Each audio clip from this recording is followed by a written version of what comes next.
So welcome back, ladies and gentlemen, boys and girls, to game number 2 between Out of the Breach versus SkadiDaddies for the RD2L EU Season 23 Wednesday League. And I believe this is week number 3 as well, just the best of 2. So let's see if SkadiDaddies are at least going to be able to take one game in this series to give them some points going forwards for the rest of this league, or if Out of the Breach are just going to be greedy and take a ball for themselves. We'll have to wait and see. Maybe SkadiDaddies might adjust the draft just a little bit, maybe, to address any sort of problems had in that previous game. They may have to ban Gasper's Pango. Like, that man was doing just too much work on that hero. I feel that's a very vital part of the Out of the Breach machine. So we'll see if they do. We'll see if they pay respect to that. But even still, they start off with taking away the Winter Wyvern. And before they banned the Axe, and they will ban the Axe again. So yeah, not gonna see him adjust the starter up. They were eating a little bit into their reserve time, so I think they were discussing, like, do we ban the Pango instead? But maybe the fear of letting the Axe through was just too much to deal with. They're like, no, we're not giving them Axe. So it seems how SkadiDaddies were actually ones with first pick. I mean, can you really first pick an Axe? I think you can. I don't think it's really too much that screws the hero over. Meanwhile, the Breach taking away the Puck as well as the Nyx. I'm pretty sure those were the same bans as game number 1 as well.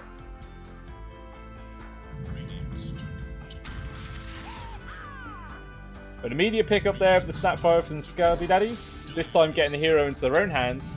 But immediate snap picks there from Out of the Breach of the Witch Doctor as well as the Juggernauts. So already grabbing up their position 5 and 1 comboed up for the lane. That was, like, immediate as well. There was no thinking time to that at all. They knew exactly what they were going to pick. The Snapfire didn't make them change their minds whatsoever. But Doom was actually the second pick up there for SkadiDaddies. Not a hero we see too often. I mean, actually, in the pro scene, Doom has actually started to become a little bit more popular. You are seeing him appearing every now and then. But even still, it's a pretty damn strong hero if you can get the correct initiation. And pretty scary as well for the Jug. You can Doom him up. Then he can't spin for any sort of safety or go for a defensive Omni Slash. He's going to have to try and just walk away. So he's definitely have to... Out of the Breach can have to be careful about the position to make sure this Doom doesn't just get some easy engagement. And they ban out the TA. They might also ban out the Grimstroke. Because, I mean, purely for the fact that Grim Doom combo can be really goddamn devastating. Like, 2 people getting leashed together as well as doomed. No chance of doing anything whatsoever in return. It's a scary, scary thing to try and play up against. So we'll see if they do pay that any respects. The SkadiDaddies, they did actually ban the Pango immediately for the second phase, as well as the Timbersaw. So this time, it's the Tide Hunter making its way through the bans. We'll see if Out of the Breach are going to pick up on that and maybe take the Tide this time around.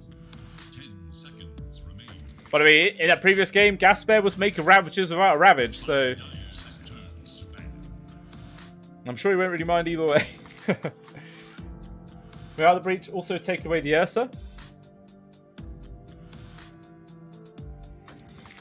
And I guess they didn't really see too much of the PL in that previous game to really care about it, I guess. So I think they'll probably leave it in the pool, not going to adjust their bans at all to face that potential threat.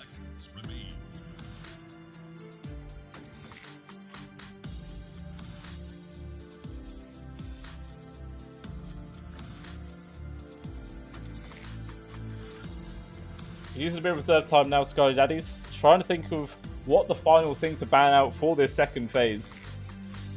I mean, do they target another one of Gasper's heroes? Try and limit this guy's pool down a little bit more? Or are they going to chuck it towards the mid lane, perhaps? And sure enough, they will. Taking away the Morphlin there. Just making sure Brony doesn't get that. But the Tinker is still in the pool yet again. But obviously, playing the Tinker into a Doom is an incredibly scary thing to do. If a Tinker gets doomed, he is useless. He is beyond useless. He's just this little tiny man plodding around in a metal suit. Just like, Jesus Christ, someone save me. Well, I don't know if anyone on the side of Out of the Breach would actually be able to do that. So I'm going to guess the Tinker will get avoided this game. Instead, though, they do pick up the Lina. So this time in their hands rather than SkadiDaddies' hands in that previous match. And again, same thing as the previous one. The Lina with that flexibility option. The Witch Doctor obviously is already going to be the 5. So the 4 role is probably where this Lina's going to be. But it can go into the hands of Brony in the mid lane if they do choose to.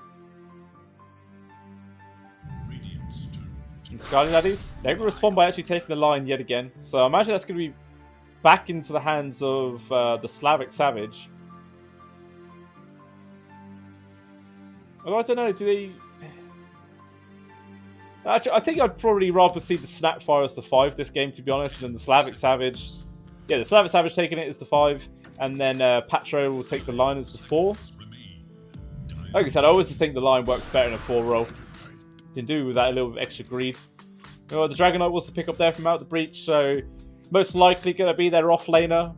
I mean, it used to obviously always traditionally be a mid hero, but the way the meta has currently changed, he is more of a 3-base hero now. Just give yourself a tanky off laner that can pressure in the tower early on as soon as he gets his 6, and try and limit the space that the opposing position 1 has to farm with.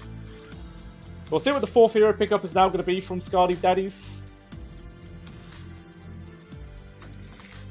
I'm going to guess it's going to be their position 1 left, and then you leave your mid laner for the final pick.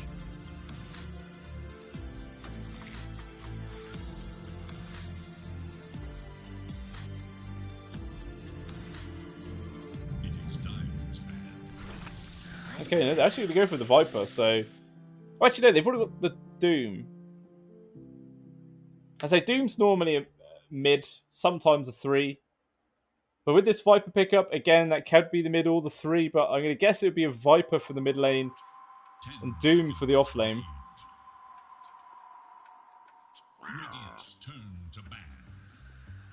But the Tinker Band does come out there from SkadiDaddies. Despite the fact they have the Doom, they're still paying respects to Brody's Tinker. Despite the fact that, you know, Doom is a pretty strong counter to him. So what is left in the wheelhouse of Brody? What else will he decide to take in towards this mid lane? Oh, a draft recap. Okay, so on the side of OutOfTheBreach, we've got Witch Doctor, Juggernaut, Lina, and Dragonite. And on SkadiDaddies, we have Snapfire, Doom, Lion, and Viper. So just one hero left to pick up for both squads. And it's looking like a mid laner for both squads. A mid laner for OutOfTheBreach and a position 1 for SkadiDaddies.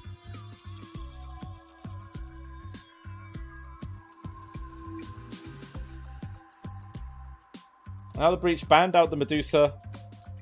Obviously, Tinker get taken out. See what SkadiDaddies are going to ban for the another potential mid. And they decide to get rid of the Shadow Fiend.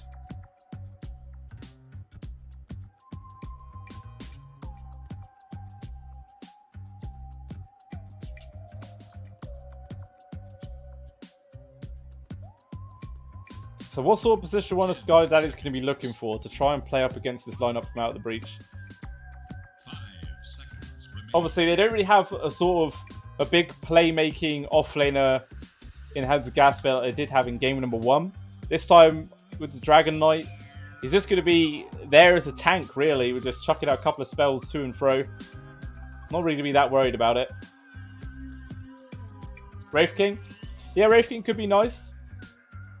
I mean, it's a good way to just use your first life to tank up the Maledict from the Witch Doctor, as well as the Death Ward Laguna Blade, perhaps, and then come back in for it with the second one.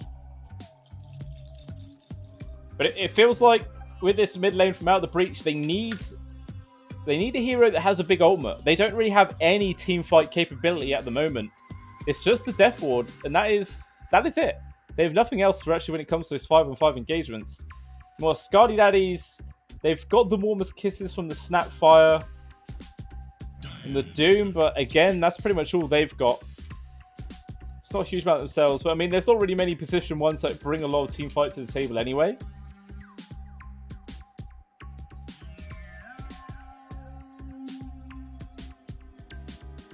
They've still got a big chunk of reserve time left, 10 seconds here, and then a minute of reserve time to really think about what it is SkadiDaddies want to pick up for this final hero.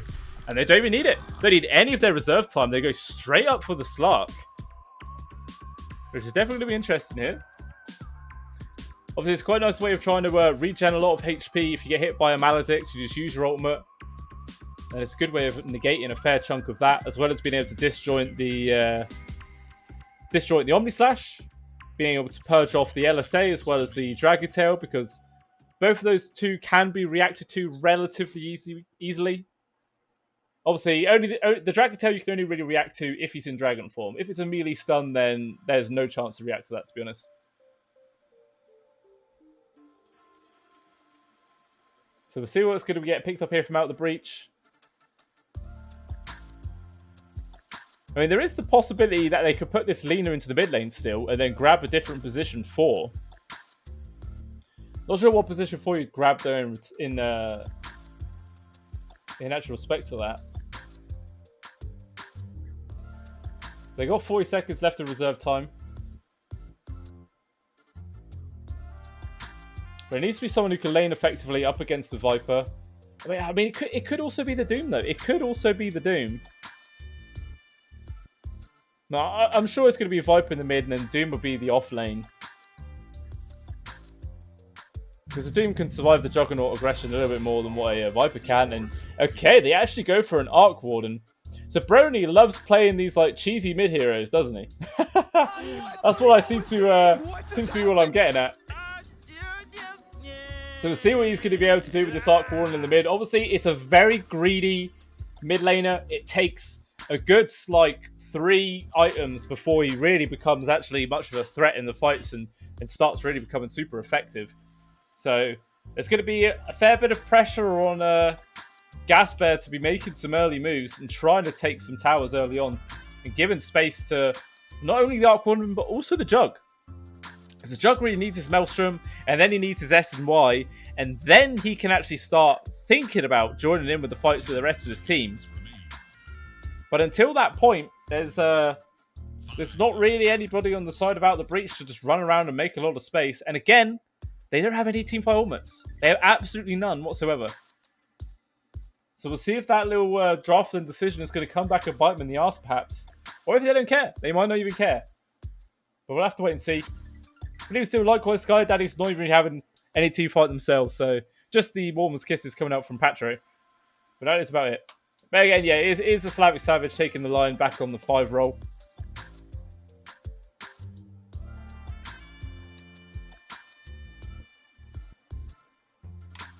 There's quite a lot of stun lock down there from the combo of Physics and Gasbear, the Lina and the Dragon Knight. You know, the Dragon Tail into the LSA with the Dragon Slave on top can be quite a lot of damage.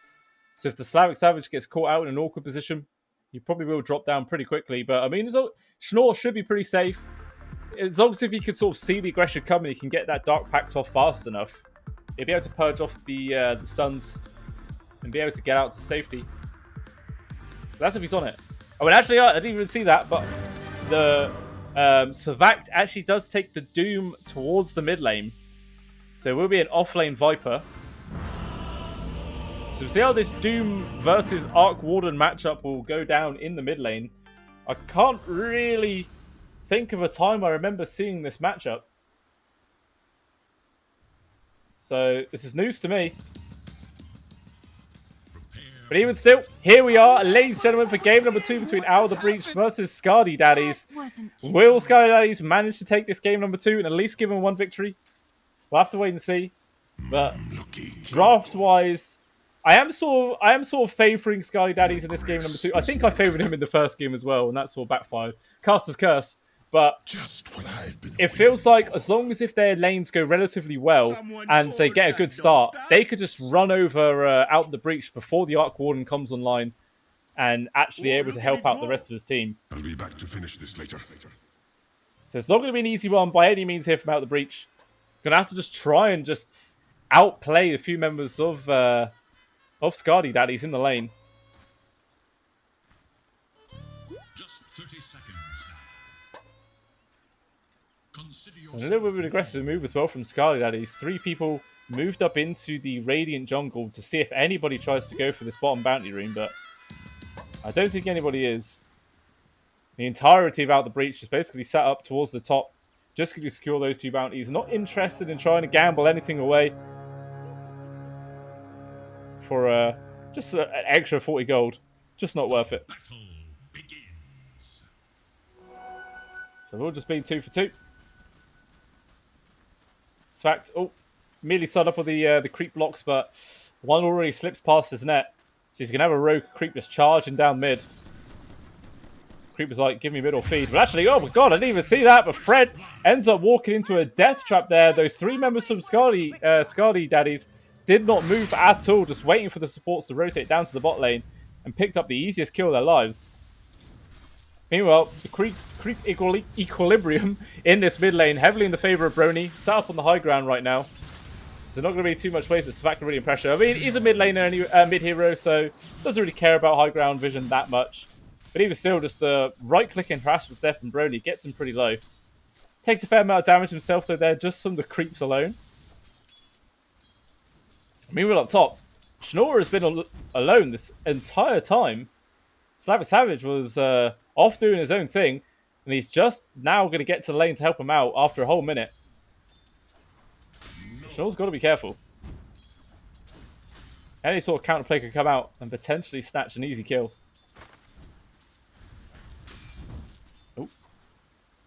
So maybe Physics might have tried to go for a little LSA there to get the catch on Savage in the trees, and then it'd be a full, like, 1.5 creep waves on top of him. Would have been a hell of a lot of damage. He decides against it, though.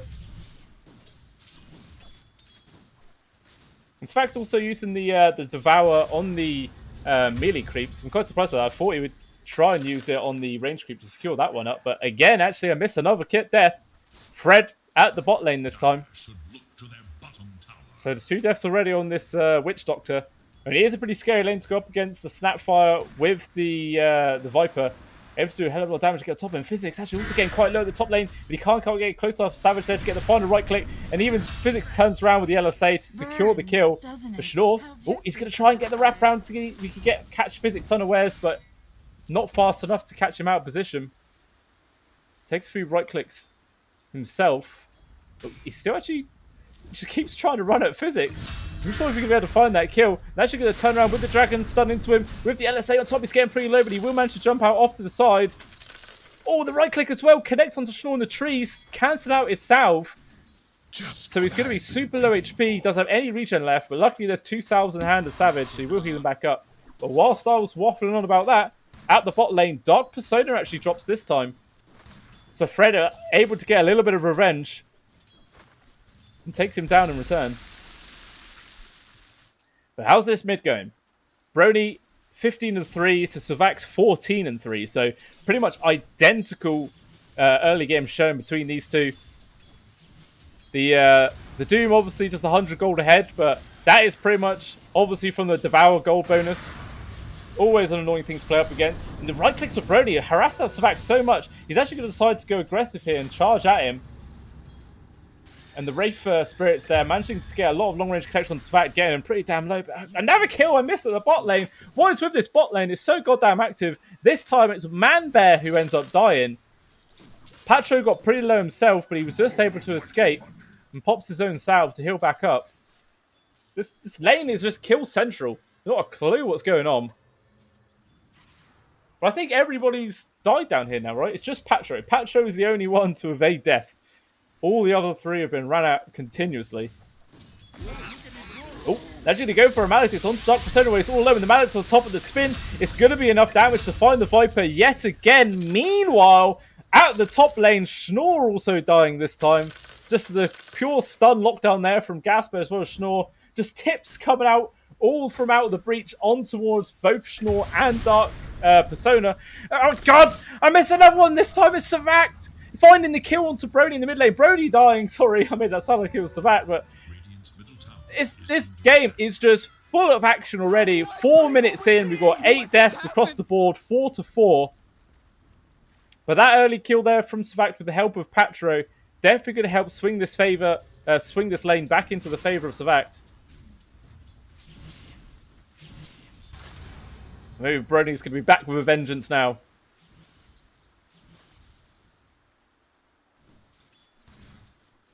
Oh, actually, at the top lane. I got the tail end of it. The Savage ends up dying this time to Gasper. And Schnorr, just the right clicks alone is going to be enough just to force him back. Fred's Curry also getting picked off and he's pretty low. Manbear gets pretty low, but he is going to turn this around with the spin with the Maledicts as well onto Dark Persona. Is there going to be enough damage to take him down? The spin ends, and the joke's getting pretty low. The right clicks are going to be enough. They take him down. The dot there from Dark Persona finishes him, but this Maledict, the final ticked. It will get the kill as well. So both the cores at this bot lane dying yet again, leaving only the two supports to have free farm. I have absolutely no idea what's going on in this lane. It is chaos. Pure chaos.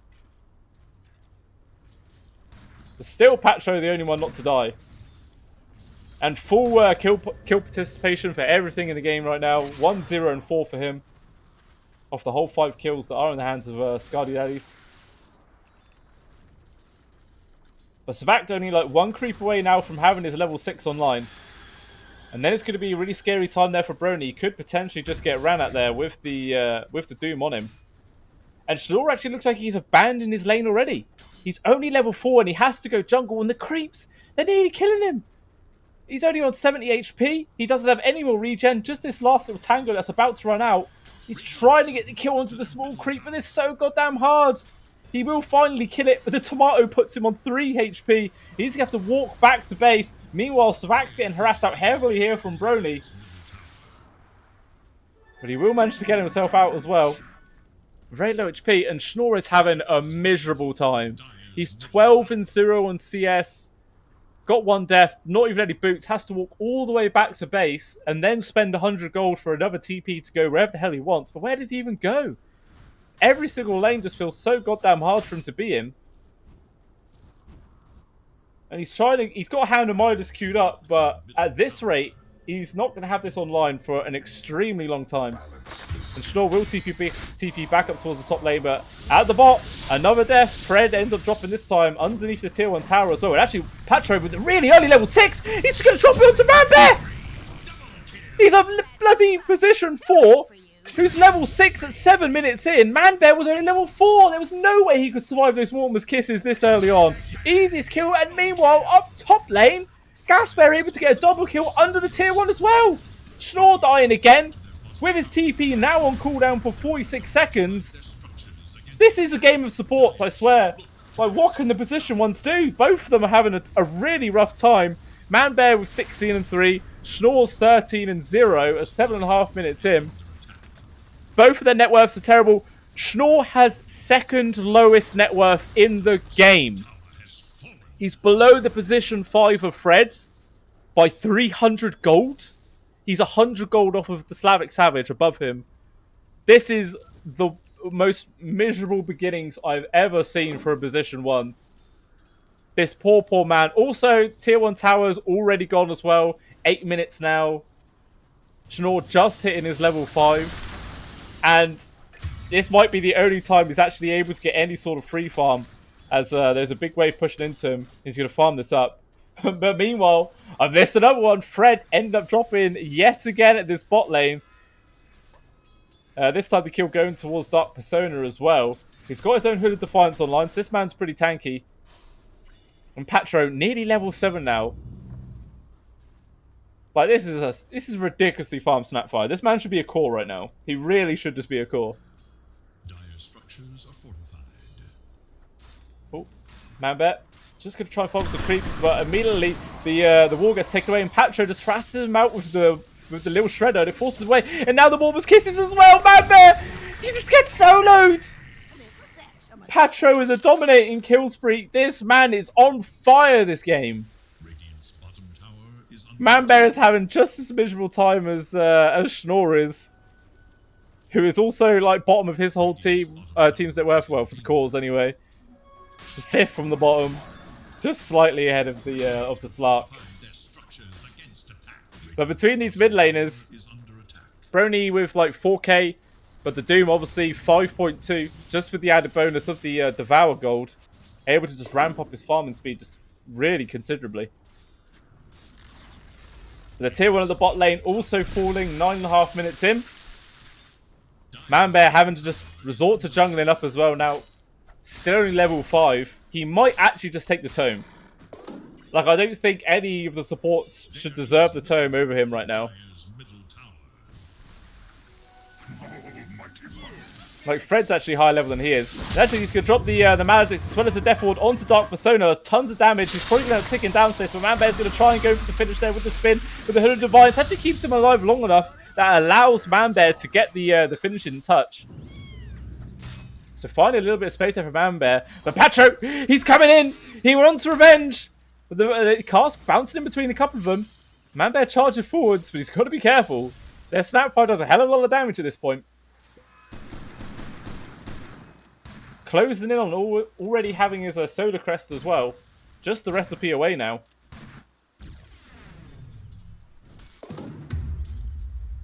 Well, Savact, he's got his boots as well as a Hand of Midas online, and he's actually queuing up immediately for a BKB.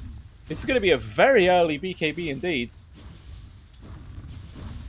So we'll see what this item pickup at this timing really does for him. Well, I guess he wants to get active pretty damn soon. Now, both supports on the side of OutOfTheBreach rotate down to the bottom to make some space for this jug, but exactly the same move from SkadiDaddies. Just 3 heroes on both squads in this vicinity, just trying to give some space for their core to farm up. But this is the strangest game of Dota I've cast in a very, very long time. Like, real chaos just across the board.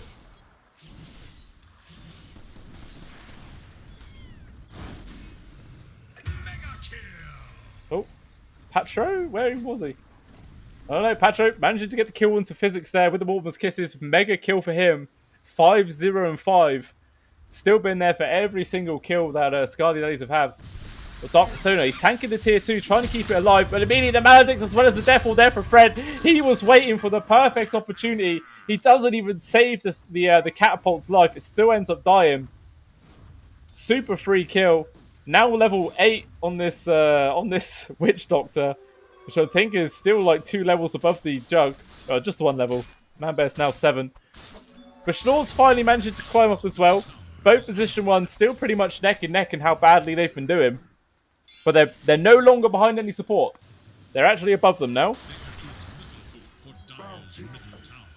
Also fact, he's had a Invis rune, and he's found Brony. But he was next to Illusion. He didn't actually know which one the real one was, so he couldn't go for it. He actually sees this Illusion all on its own. Is he going to think this is the real one? No, he's not. He decides not to. I thought maybe he might have just tried to doom that then.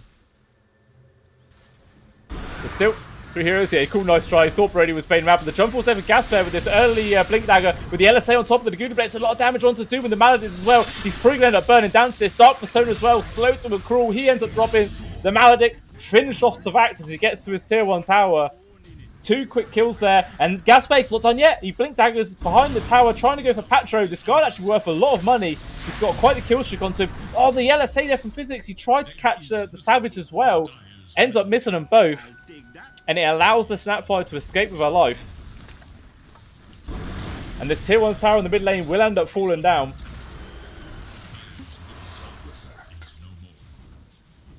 For position 1, they went with the Slug, who got severely bullied in the laning phase. So he's just in pure catcher right now. And he's got his Hand of Midas online at least. So that's definitely going to help him recover. But it's still going to be a very long time before this guy is really going to be online. And his Hand of Midas is off cooldown. Well, he actually uses it on a small creep. I thought he would use it on a big one to just get that little bit of amplified experience. Even still, that's what he goes with. You know, lots of heroes from the side of SkadiDaddies coming out to the bot lane. They want to try and find Gasper, but he's got the Blink Dagger. He just goes into the trees immediately and he escapes.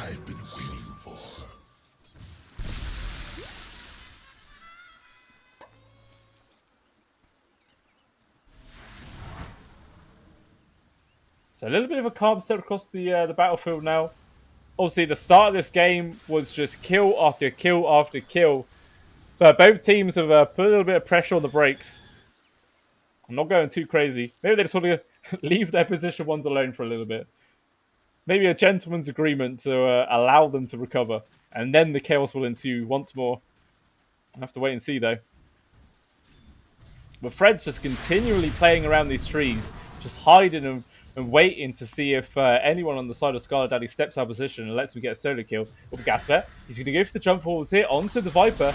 He does have his Dragon form to use, but he's not going to bother popping it. But the cookies there from Patro allows Dark Persona to get out of danger. They seal the cast, gets a long range connection. Gasper even popping the Dragon form, but immediately they change targets after getting the stun. And maybe they might try and fall back now. The Dragon form has been used, so Gasper's going to want to try and apply some pressure onto this tier 1 if he can. Actually get the use out of this long cooldown.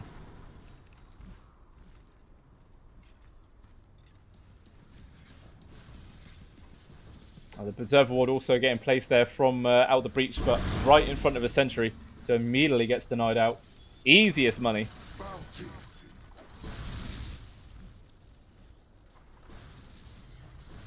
I wonder if Savac's going to decide to join his team at this bot lane to help defend this tower against the Dragon Knight. And there is only a quarter of the duration left on this Dragon form. So they might not really get the most amount of damage done into this tower. But it is also a catapult wave.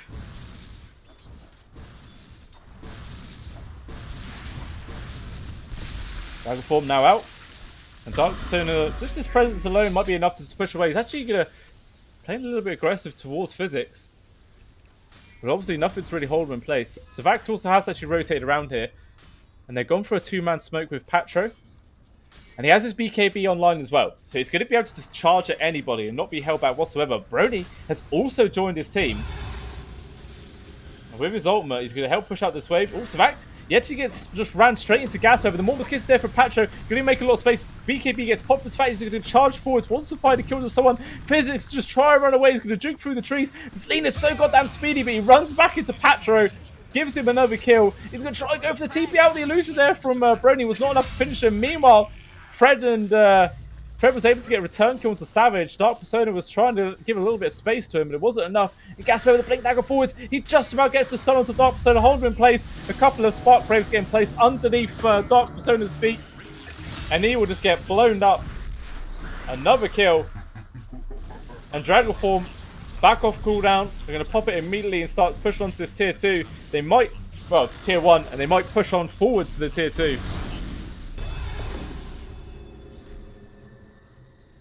Another ultimate usage there from Brony as well. With the bubble. They're going to try and do so much damage as they can. Schnorr's also actually started to get involved here. They're going to focus onto the double ganger there. And they do get the kill onto it. Big chunk of much needed gold there for Schnorr. Oh, he got the spot onto Gasper, who's TPing away, but he just wasn't fast enough.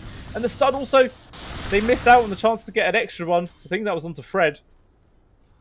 Just able to escape by the skin of his teeth.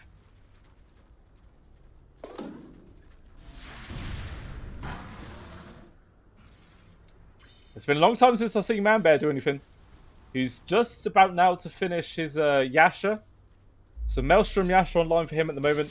Probably still going to need one more item before he can really start getting involved.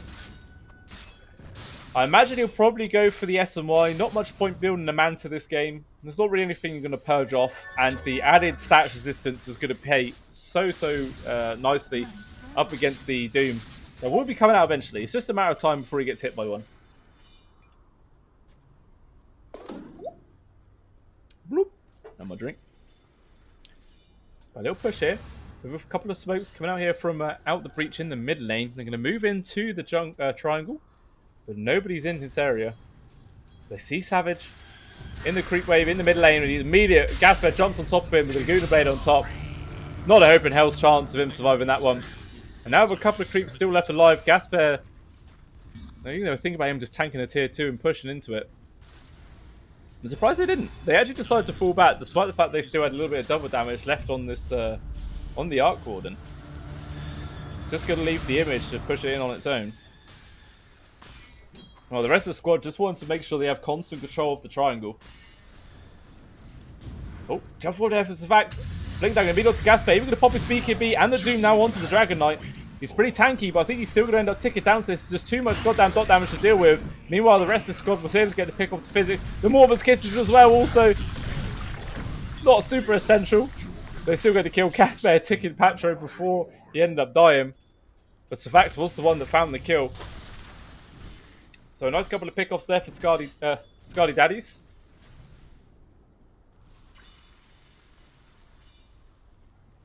Manbear is actually in the jungle, but they're not going to be able to find him. Meanwhile, Schnorr's also just been happily free farming away. He's actually been progressing a bit faster than the Juggernaut. 1,300 gold over the top of him. Despite the fact that the Jug has the Maelstrom to farm with, Schnorr obviously having the Hand of Midas, which definitely helps ramp up farming speed.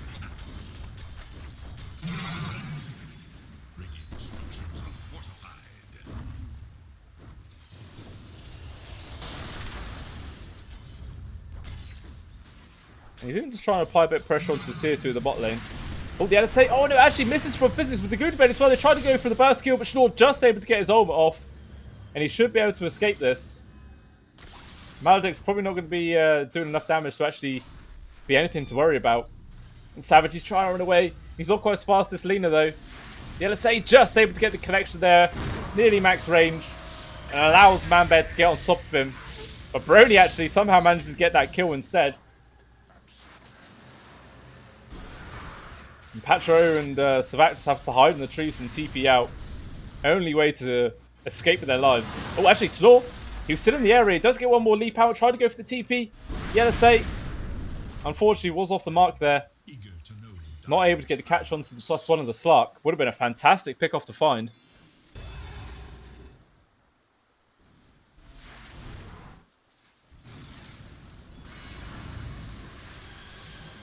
But Brony now also has the Maelstrom online with the image. He's actually going to try and go for a solo kill to Dark Persona. He's just slow to a crawl. All the spark breaks on top of him. The right click's enough to burst him down. Easy solo kill there from Brony. And with the power of this Mjolnir, just makes it so goddamn easy to get those kills. He's not got anything queued up yet, but he does have another 2,100 gold to sat in his back pocket. Meanwhile, at the top lane, Fred, he's actually going to try and go for a solo kill onto Savak. The Maledicts plus the Death Ward did a shitload of damage onto him. It will be enough to kill him. It's going to force Savak to pop his BKB. It's the only way he has to survive. What? What? He still died? Is it pure damage? It's magical. Just what I've been what? For. How did that still kill him? I thought BKB was meant to stop that damage. Yeah, Savak's just as confused as I am. Since when is that shit going through BKB? That was, yeah, I did not realize it did that. I thought it stopped all the damage. Because it's magical. It's magical damage. It's not pure. Read the patch notes. Yeah, maybe that's just... I don't know. That seems like a really confusing interaction. I never realized that was a thing. I guess it must have been changed relatively recently. But hey, that was Fred, position 5, getting the solo kill onto the Doom. And that's a BKB usage as well. Fantastic turn of events. Yeah, it appears his BKB, like the effect, it can't be purged. But I didn't think it done the damage, because I thought the damage was magical. So I thought it was like magic immunity would stop the damage from actually being applied, but it wouldn't purge off the effect. So as soon as the magic immunity wore out, the damage would carry on. But hey, I guess I am mistaken as well.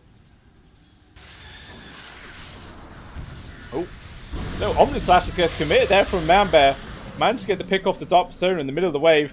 And also Patro just chucking out Mortimer's Kisses, which actually able to get the kill there onto Brony with the help of Savak, who dropped the Doom onto the Arc Warden in the backlines. Patro just goes for the TP out.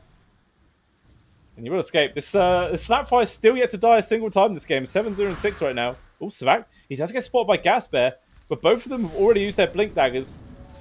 So Gas Bear's is off cooldown sooner than what Savak's is. The Maledict, the cast, sorry, couldn't go out the connection. Savak just pops his BKB and TPs away. No chance that's going to pierce through BKB and kill him. And Schnorr's picking up a free tier 1 tower in the mid lane. Let's get stunned up in place, but there's no sort of follow-up here. And Schnorr's going for the leap out, and he will disengage. Well, actually just gets hit by the Good Blade as well! He gets stunned. The Dust of Appearance found him because he only used the Shadow Blade rather than his ultimate. And it allows Physics just to chuck the Goon Blade onto his back and kill him. BKB doesn't provide 100% resistance to magic damage. What? Well, that was like the whole point of the item. I don't know. That seems weird to me. That seems really weird. I'm gonna have to investigate this. I'll load up the patch notes after this game. I'll give it a little bit of investigating. Meanwhile, down at the bot, I missed that one, but Savak was actually able to run down Brony without the use of Doom this time. It's a pretty simple solo kill. You just blink daggers into the trees, waits for his TP to come off cooldown, and it would just easily evade any sort of potential gank. Because there was a 3-man smoke here from the rest of the members of Out of the Breach. We're not going to be able to find anything whatsoever. Still 25 minutes into the game, only a 1k gold lead in the favour of Out of the Breach at the moment. So no real big lead has been built up whatsoever. A little bit of high ground vision that's been placed here. We'll spot out Patro is TP'd into the wave. The Fred's going to really go for the Maledict as well as the Death Wall onto Patro. With that Maledict on the top, it's going to be enough damage. Patro will eventually tick down to this. They've even got the grab potentially here onto Schnorr, who TP'd in with the Lagoon Blade on top. It's enough damage. He managed to get out there, pops his ultimate. She will manage to survive. Patro does die eventually in the backline. And now Fizz is going to get run out. Finger on top of him. Fred tries to go for the TP out, but it's way too ambitious. He will die as well. So it ends up being a 2-for-1 trade. Patro's 7-kill streak for Fred's 5-kill streak. Since when do goddamn supports have this much impact? Well, not impact, but kills. So many kills across the board.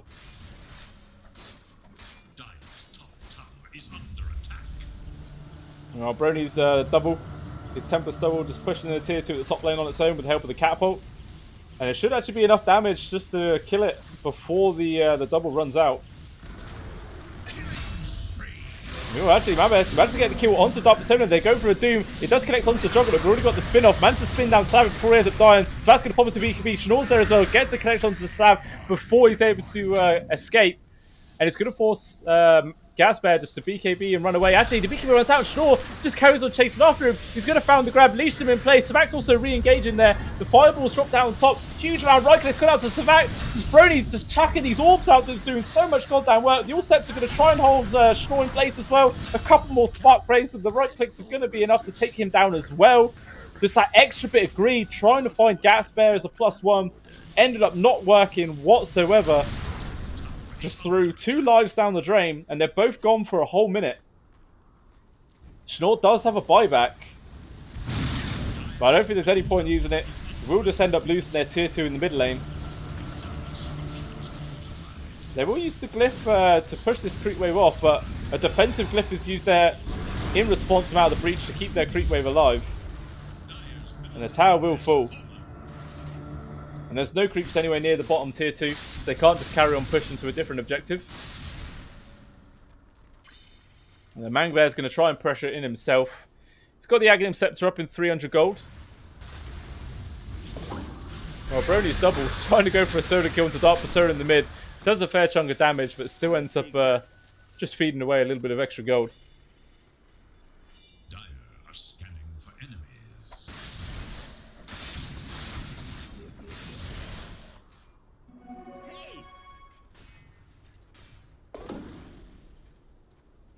Still, neither team is yet to even step inside the Roche bit this game. Roche is having a really chill time. 28.5 minutes in. Not even on the cards for either side. I mean, not like either side really has a particularly strong Roche killing lineup. So it would take a fair amount of time either way. Down the bottom, Schnorr able to get a solo kill onto the Tempest double there. Extra chunk of 300 gold.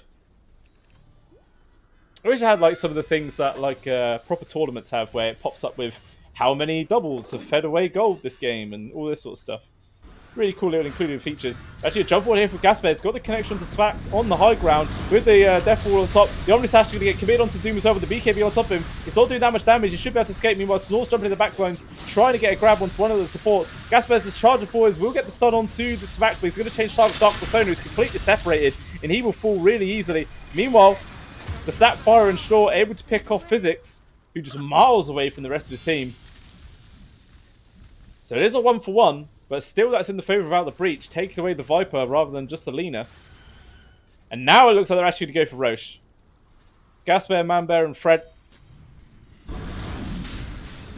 just going to walk into the pit and see if they can kill this pretty quickly. And there is a ward in the jungle there for SkadiDaddies, so they might know this is going on. We'll see if they can be able to respond fast enough. They are TPing into the area. The Viper's up in 10 seconds, but it's Roche. It's already down to a third HP. If they want to do something, they've got to do it now. It's dying really quick. The Morvis Kiss is getting trumped to the side. The jump in there from the slot. It's not about to find anything. He doesn't get the Aegis. He ends up just dying instantly. Evaporated. Manbear still able to grab the Aegis. And now everybody else inside of Skadi just has to run away. Oh, and Patro, he didn't run in the right direction. Trying to go for the force off to escape Manbear. He's going to try and run him down solo here with the spin. But he will decide against it. This doesn't quite have the damage at this point in the game to get that sort of kill. Actually, Savage, he's going to try and control up the Chug, but he will Blink Dagger out. I was going to say, that would be a ballsy move. There's no help from the rest of your squad. But actually, Savact, he ends up getting picked off in the triangle there from Brony and Gasper, taking down the Doom. So yet again, no Slark, no Doom for a really long time. And with a Catapult as well pushing in this mid lane, OutOfTheBreach are going to try and take down this tier 3 tower. And the Spark Growth Spam is going to make this big wall of death. It's going to make it really goddamn difficult to try and defend this building. Next Creep Waves coming in. No Glyph available though to push this off. And Brony already with a Cypher Vice. Just with the Tempest double alone is enough to push Dark Persona all the way back to the Ancient. Now the Barracks getting beaten into. The meaty one will about to fall. And again, Dark Persona's just chucked out the Nevertoxin, but the Tempest double just runs at him and he has to fall back. And that just gives all the space for the rest of the squad to take down the whole set of barracks. Meanwhile, Gasper was actually solo pushing in the bot lane. Schnorr's going to try and challenge him, popping his own BKB. He's going to keep charging forwards. He wants to try and make something happen, but he's on his own. He will have to fall back. Still no Doom for another 13 seconds. Gasper, he's actually going to re-engage there with the stun, but nice force off the cookie, gets him out into safety. But I can't say the same for Savage. He gets a Goon Invader down. He will die. The buyback, he will come back in as fast as he can. Dark Persona also get picked off. The Deathboard is just bouncing around doing so much work. Schnorr has to pop his ultimate. But it's just a disengage. He's just too low HP to do anything. And everybody in the side of OutOfTheBreach is still super healthy. Another set of barracks completely gone. Just the top set left now. Well, Savage maybe getting caught out here. The LSA gets a connection, allows Manbear to get on top of him. And Savax, he steps out of position as well. And good game is called. SkadiDaddies end up tapping out of this game number 2. And that is OutOfTheBreach, closing this series out 2-0. Pretending it's a best of 3. A top-notch showing there from them in this game number 2. I thought with the greedy pick of the Arc Warden, it might be a little bit more difficult to that, especially with the big lack of team fight, but apparently this wasn't needed. And this definitely felt like it was a game of supports. Like, both the position ones weren't really doing a huge amount this game. It was really quite a lot of effort being put in from both the supports on either side. Well, mainly more Patro. Savage, unfortunately, didn't have that great of a game. But yeah, Patro tried. He just couldn't carry from the position 4 role. But even still, very well played there from OutOfTheBreach. Taking this one, claiming all the points for themselves. And I do believe they've already had a few points before. They actually lost a couple of games. It was SkadiDaddies that hadn't lost the series yet. Hey, there's a first time for everything. Even still, thanks for tuning in, guys. Hopefully you enjoyed this game. If you liked it, please think about following my Twitch, Twitter, and my YouTube. Any help I can get, I thoroughly appreciate.